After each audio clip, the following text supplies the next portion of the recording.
ചെമ്മീൻ ചോറാണ് റെഡിയാക്കി എടുക്കുന്നത്. നമ്മൾ സാധാരണ ചെമ്മീൻ ബിരിയാണിയൊക്കെ വെക്കുന്നുണ്ടല്ലോ, അതേപോലെയല്ല, നല്ല വ്യത്യാസമുണ്ട്. ഉണ്ടാക്കിയെടുക്കാൻ വേണ്ടിയിട്ടും ടേസ്റ്റും നല്ല വ്യത്യാസമുണ്ട്. അപ്പോൾ എങ്ങനെയാണ് ഈ ഒരു നാടൻ ചെമ്മീൻ ചോറ് റെഡിയാക്കി എടുക്കാൻ നോക്കാം. അപ്പോൾ അതിനായിട്ട് ഞാനൊരു വലിയ പാൻ വെച്ചിട്ടുണ്ട്. ഇതിൽ നമ്മൾ മസാല വേറെ ചോറ് വേറെ ഒന്നും ഉണ്ടാക്കുന്നില്ല, എല്ലാം ഒറ്റ പാനിൽ തന്നെയാണ് റെഡിയാക്കി എടുക്കുന്നത്. അപ്പോൾ അതിനായിട്ടൊരു വലിയ പാൻ വെച്ചിട്ടുണ്ട്. ഇതിലേക്ക് ഒരു 2 ടീസ്പൂണോളം നെയ്യ് ചേർത്ത് കൊടുക്കുന്നുണ്ട്. അതുപോലെ ഒരു 2 ടീസ്പൂൺ വെളിച്ചെണ്ണയും കൂടി ചേർത്ത് കൊടുക്കുന്നുണ്ട്.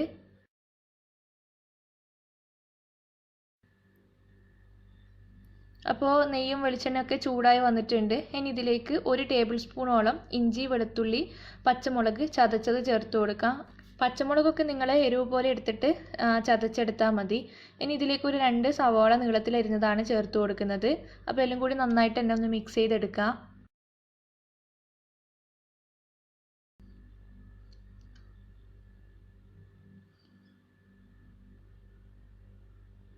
കുറച്ച് കറിവേപ്പില ചേർത്ത് കൊടുക്കുന്നുണ്ട്.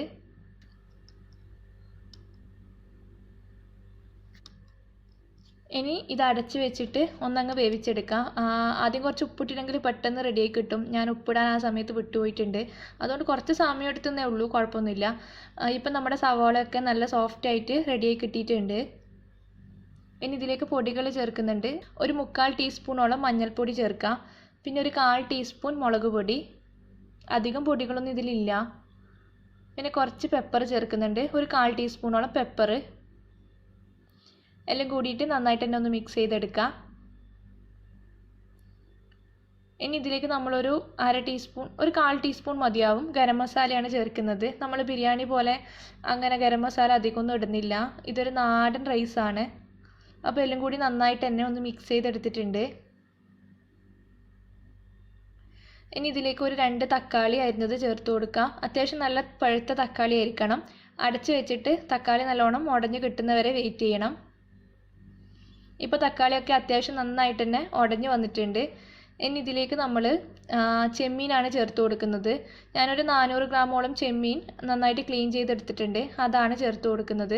കുറച്ച് വലിയ ചെമ്മീനാട്ടോ. അപ്പോൾ ചെറിയ ചെമ്മീൻ വെച്ചിട്ടും ഇത് ചെയ്യാൻ നല്ല ടേസ്റ്റാണ്. പിന്നെ കൂന്തൽ വെച്ചിട്ടും ചെയ്യാം കേട്ടോ, നല്ല ടേസ്റ്റ് തന്നെയാണ്. പിന്നെ ചെമ്മീൻ്റെ തല നല്ല വൃത്തിയിൽ ക്ലീൻ ചെയ്തിട്ട് നല്ല ഫ്രഷ് ആയിട്ടുള്ള ചെമ്മീനാണെങ്കിൽ നല്ല തലയിരിക്കുമല്ലോ, ആ തല നമുക്കിതിലേക്ക് ഇടാം. തല ചേർക്കുമ്പോൾ നല്ലൊരു ഫ്ലേവറും നല്ലൊരു ടേസ്റ്റും ആയിരിക്കും. ഇനി നമുക്കിത് അടച്ച് വെച്ചിട്ട് ചെമ്മീൻ പകുതി വേവായാൽ മതി, പകുതി വേവാവുന്ന വരെ വേവിച്ചെടുക്കാം. ഇനി ഇതിന് വേണ്ടിയിട്ടുള്ളൊരു തേങ്ങാ പേസ്റ്റ് ഉണ്ടാക്കിയെടുക്കണം. അപ്പോൾ ഞാൻ 1/2 കപ്പ് തേങ്ങ ചിരവി എടുത്തിട്ടുണ്ട്. ഇതിലേക്ക് നമ്മൾ ഒരു 2 ടീസ്പൂണോളം പെരിഞ്ജീരകമാണ് ചേർത്ത് കൊടുക്കുന്നത്, വലിയ ജീരകം. പിന്നെ ഒരു 2 ഗ്രാമ്പൂ, 2 ഏലക്ക, ഒരു ചെറിയ പീസ് പട്ട ചേർത്ത് കൊടുക്കുന്നുണ്ട്. പിന്നെ കുറച്ച് ഷാഹി ജീര ചേർക്കുന്നുണ്ട്. ഇത് ഓപ്ഷനിലാണ്, ഉണ്ടെന്നുണ്ടെങ്കിൽ ചേർത്താൽ മതി, കുറച്ച് നല്ല ടേസ്റ്റ് ആയിരിക്കും. ഉണ്ടെങ്കിൽ ചേർത്താൽ മതി കേട്ടോ. ഇതിലേക്ക് 1 ടീസ്പൂണോളം മഞ്ഞൾപ്പൊടി ചേർക്കാം. പിന്നെ ഒരു പകുതി സവാള അരിഞ്ഞതാണ് ചേർത്ത് കൊടുക്കുന്നത്. ഒന്ന് കട്ട് ചെയ്തിട്ട് ചേർക്കാം കേട്ടോ, പെട്ടെന്ന് അരഞ്ഞു കിട്ടും. പിന്നെ ഒരു 1/4 കപ്പ് വെള്ളം കൂടി ചേർത്തിട്ട് മിക്സി അടച്ച് വെച്ചിട്ട് ഇത് ജസ്റ്റ് ഒന്ന് ഒതുക്കിയെടുത്താൽ മാത്രം മതി. നല്ല ഫൈനായിട്ട് അരയൊന്നും വേണ്ട. ഇതുപോലെ ഒന്ന് ഒതുക്കിയെടുത്തിട്ട് മാറ്റി വെക്കണം. ഇതേപോലെ കേട്ടോ, നല്ല ഫൈൻ പേസ്റ്റ് പോലെ അരച്ചെടുത്തിട്ടൊന്നുമില്ല. അപ്പോൾ നമ്മുടെ ചെമ്മീൻ പകുതി വേവായിട്ടുണ്ട്. ഇനി നമ്മൾ നേരത്തെ അരച്ച് വെച്ച തേങ്ങ പേസ്റ്റ് ഉണ്ടല്ലോ, അത് ഇതിലേക്ക് ചേർക്കാം. ഒന്ന് മിക്സ് ചെയ്തെടുത്തതിന് ശേഷം ആ മിക്സിയിൽ തന്നെ ഒരു 1/4 കപ്പ് വെള്ളം കൂടി ചേർത്തിട്ട് ആ അരപ്പ് കംപ്ലീറ്റ് തന്നെ ഇതിലേക്ക് ചേർക്കുന്നുണ്ട്.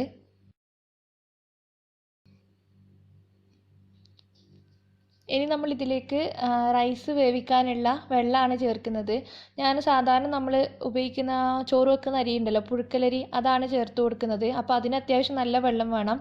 2 കപ്പ് അരിക്ക് 8 കപ്പ് വെള്ളം ചേർക്കുന്നുണ്ട്. അപ്പോൾ അത് എൻ്റെ കയ്യിലുള്ള അരിക്ക് അത്രേ വെള്ളം ആവശ്യമുള്ളൂ. നിങ്ങൾ ഏത് അരിയാണോ എടുക്കുന്നത് അപ്പോൾ അതിന് എത്ര വെള്ളം വേണമെന്ന് വെച്ചാൽ അതിനനുസരിച്ചിട്ട് ആഡ് ചെയ്യണം.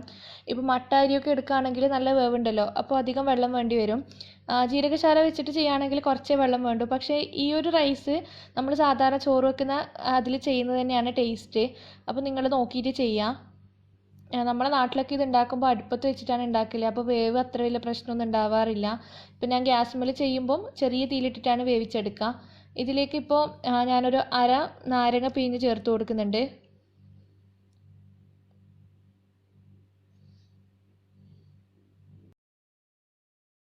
കുറച്ച് കറിവേപ്പിലയും കൂടി ഇട്ട് കൊടുക്കുക. ആവശ്യത്തിന് ഉപ്പും കൂടി ചേർത്ത് കൊടുക്കുന്നുണ്ട്.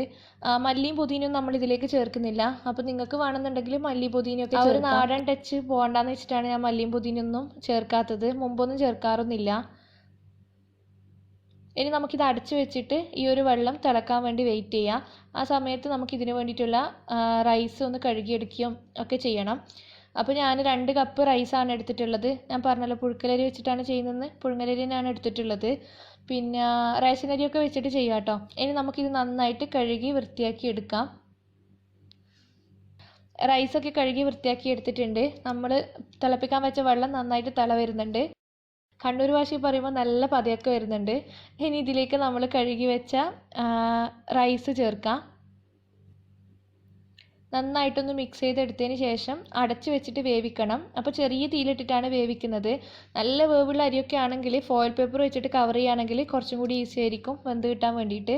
ഞാൻ ആ ഹോൾസ് ഒന്ന് ഫോയിൽ പേപ്പർ വെച്ച് കവർ ചെയ്യുന്നുണ്ട്. ഇടയ്ക്കൊന്ന് തുറന്നിട്ട് ഇളക്കി കൊടുക്കണം. ഇപ്പോൾ അത്യാവശ്യം വെള്ളമൊക്കെ വറ്റി വെന്ത് തുടങ്ങിയിട്ടുണ്ട്.